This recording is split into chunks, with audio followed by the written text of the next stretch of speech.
ganito paggamit ng BYD. Pag ito open ng door, yung banda dito sa gitna, yan umilaw. Pag gusto mong i-on na para maumana yung aircon, ito yung pinakababa. Yan, padala mo lang. Dalawa yata yun. Pag umilaw na yan, naka-on na yung ano niyan, yung aircon yan. So pag binuksan mo to, yan, naka-on na siya, oh. Naka-on na yung aircon, oh. Diba? So ngayon, keyless na to, ah. So hindi mo na kailangan pindutin yan. Pero kung kung naka-off, kung hindi mo pinindot yung on na yon, pinarito, diba, naka-off, magbe-brake ka lang dyan, brake, tapos pindutin mo to. Yan, patay ka lang na onte. Yan, tapos on na yung aircon, diba? Yung aircon nito, ito yung low na yan, low, tapos tong 3.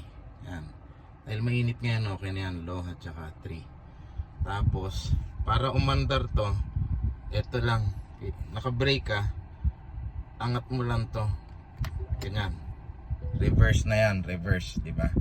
O reverse.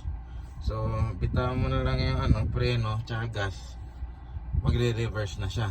Kung gusto mo ng park, wag mo na ito, handbrake na to, automatic na yan, diba?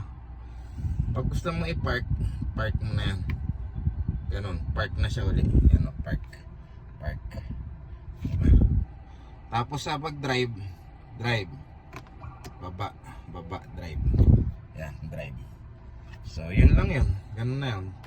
Itong doon, mahirap doon kapag tawag nito, tapos na kayo, dahil wala kayong naririnig, akala nyo patay na yung makina. Hindi pa patay ang makina niyan. So kailangan mong pindutin ulit ito.